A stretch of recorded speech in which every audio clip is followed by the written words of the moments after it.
Bonjour et bienvenue chez Nimble Bubble.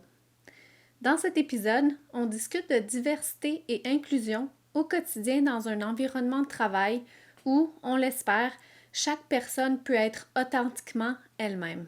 Le racisme institutionnel, comme plusieurs autres discriminations systémiques, est malheureusement profondément ancré dans notre société. Dans ce contexte, les organisations ne peuvent pas ignorer cette réalité et ils doivent agir pour instaurer des milieux inclusifs. Voici 3 pistes que je mentionne aux dirigeants et membres exécutifs qui, en tant que leaders dans leur domaine, ont le pouvoir de créer un environnement de travail inclusif. Premièrement, ne fuyez pas les conversations difficiles. La seule façon de relever les défis associés au racisme et aux autres formes d'injustice, c'est d'être ouvert à vivre un inconfort. S'il n'y a pas d'inconfort, il n'y a pas de changement. Deuxièmement, prenez la voie de l'apprentissage. Il n'y a pas de manuel pour gérer l'iniquité, l'injustice, l'oppression, tout en dirigeant une entreprise ou une organisation. Toutefois, il existe de nombreuses ressources qui peuvent vous aider à mieux comprendre. Renseignez-vous sur les problèmes auxquels sont confrontées les personnes racisées et autres groupes marginalisés. Renseignez-vous sur l'intersectionnalité, c'est-à-dire les répercussions des discriminations vécues simultanément par un même individu en raison de son sexe, son orientation sexuelle, sa couleur de peau et autres aspects identitaires. Enfin, soyez courageux.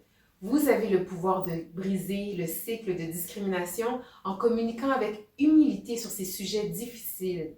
Acceptez que vous n'allez pas être parfait en identifiant vos propres préjugés et vos angles morts. Parce que nous en avons tous, n'est-ce pas? Exprimez votre gratitude lorsque quelqu'un vous corrige. Écoutez avec empathie ceux et celles qui ont été blessés ou réduits au silence. Enfin, engagez-vous à prôner la bienveillance et à faire mieux. Il n'y a pas de raccourci ni de solution miracle pour créer un milieu de travail inclusif, mais les dirigeants exercent une forte influence. Il est de leur responsabilité d'amener le changement des mentalités et d'être de véritables alliés pour qu'on vive dans une société plus juste, plus équitable. Alors, je vous laisse avec Chloé. Rendu à ce stade-là, vous aurez probablement besoin de vous bâtir une stratégie en équité, diversité et inclusion. Pour cela, il va falloir probablement convaincre certaines personnes au sein de l'organisation que c'est la bonne chose à faire. Peut-être un comité exécutif, peut-être un CA, peut-être le département des ressources humaines. Et pour cela, vous allez devoir constituer un business case, un cas d'affaires finalement. Donc si c'est une entreprise à profit, comment cette entreprise va pouvoir continuer à faire des profits, continuer à être rentable, peut-être même encore plus qu'avant, grâce à une démarche EDI. Si c'est une entreprise qui n'est pas à profit, alors peut-être jouer plus sur les valeurs. Donc dans le premier cas, ce que vous allez vouloir mettre dans votre business case, c'est par exemple que font vos compétiteurs. Est-ce que vos compétiteurs ont déjà une politique EDI publique? Si vous n'en avez pas et qu'ils en ont, eux en ont une, alors là, peut-être vous tenez un argument.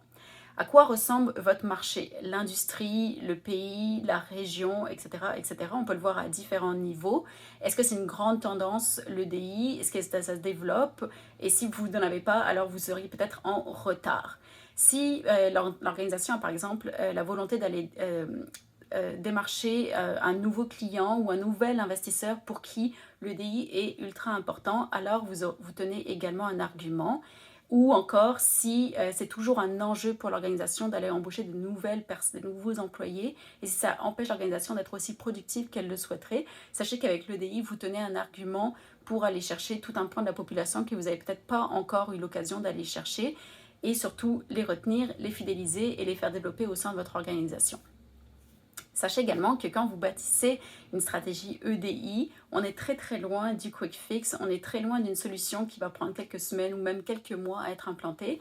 On est sur du moyen long terme, c'est pas rare de voir des stratégies qui sont établies sur 3 à 5 ans par exemple. Sachez également que vous allez grandement vous faciliter la tâche si vous montez un comité EDI.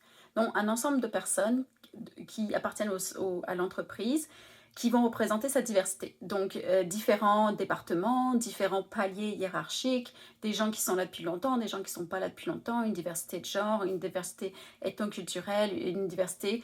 Il n'y a pas de limite à ce que vous pouvez mettre. Sachez que c'est pertinent d'aller chercher des gens qui représentent la diversité de votre entreprise aujourd'hui, mais également la diversité de l'entreprise que vous voudrez atteindre plus tard. Je vous souhaite bonne continuation dans votre stratégie et maintenant je passe la main à Ivana. Merci Chloé. Donc de mon côté, je vais passer dans la section pratico-pratique. Mais même avant de vous lancer à l'action, ce que je vous invite de faire, c'est de reconnaître un peu les défis que vous avez au niveau de l'inclusion et la diversité. Donc de bien identifier vos problèmes parce que j'en suis sûre, il y en a.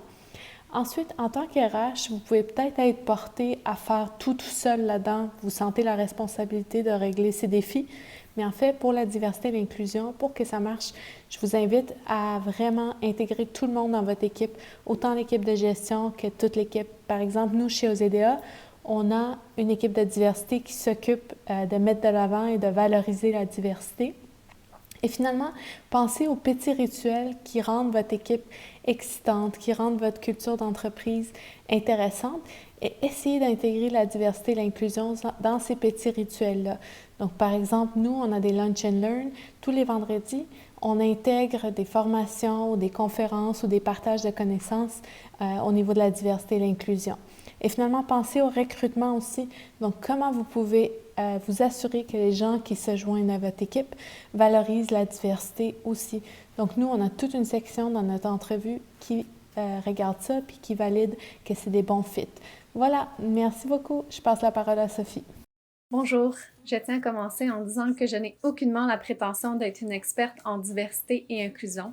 En même temps, parce que c'est une valeur très importante pour moi et Nimble Bubble, j'ai eu envie de partager avec vous une pratique que j'utilise depuis plusieurs années qui a été identifiée par les recherches de Gallup comme étant une des meilleures pratiques pour améliorer l'inclusion au sein d'une équipe de travail. Cette pratique-là est celle de développer une culture qui est orientée sur les forces des membres de notre équipe. Je vous partage donc 3 pistes qui pourraient vous permettre, si jamais vous êtes intéressé, d'aller dans la direction du développement d'une telle culture. Donc, premièrement, je nous invite à développer l'intérêt de partir à la découverte des forces des membres de notre équipe. Est-ce qu'on peut vraiment se dire qu'on connaît les forces uniques, naturelles et authentiques de chacun et chacune des membres de notre équipe? Ces forces-là qui vont leur permettre d'aller vers une performance et un fonctionnement optimaux et finalement des forces qui, lorsqu'elles ou ils les utilisent, vont leur permettre d'être hyper engagés, se sentir vivants et même de remplir leur batterie quand ils sont en train de travailler. Alors, ça devient vraiment leur empreinte digitale unique. Est-ce qu'on les connaît, ces forces-là, des membres de notre équipe?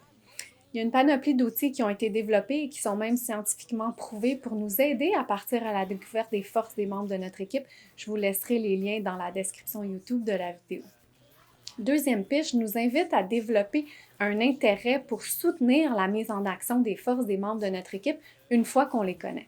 Comment est-ce qu'on peut arriver à faire ça? Premièrement, par exemple, avec la rétroaction, donc s'assurer de l'orienter vers les forces, de mettre en valeur ces forces-là uniques des membres de notre équipe en les reconnaissant. Deuxièmement, peut-être en s'assurant de reformuler, repenser un rôle en fonction de la personne et de ses forces uniques et non d'essayer d'ajuster la personne en fonction du cadre fixe et structuré qu'on a par rapport à un rôle. Ou finalement, une autre façon de le faire pourrait être de s'assurer de miser sur des objectifs, c'est-à-dire qu'on donne la flexibilité, l'autonomie aux différents membres de l'équipe d'exploiter, de mettre en place en action leurs forces pour arriver vers les résultats au lieu d'y aller plus vers une façon contrôlée d'aller obtenir ces objectifs et résultats-là. Et finalement, troisième piste, nous invite à peut-être voir les forces comme un axe de développement. Très souvent, on va penser, entendre ou même avoir la croyance très forte que les faiblesses doivent absolument être améliorées. Ce que Gallup nous partage à travers son étude de 45 pays, c'est que les faiblesses ne vont jamais se développer pour être des forces. Par contre, les forces, elles, peuvent se développer à l'infini. Donc, pourquoi pas revoir notre développement ou même peut-être notre évaluation de performance pour donner une nouvelle place aux forces des membres de notre équipe pour s'assurer qu'elles vont continuer de se développer, de progresser et en même temps de travailler en fonction du développement de la business. Voilà comment se conclut notre épisode. J'espère que du confort de votre salon, peut-être avec un café à la main, on pourra se retrouver dans les prochaines semaines pour continuer d'échanger pendant nos épisodes de Higi RH. À bientôt!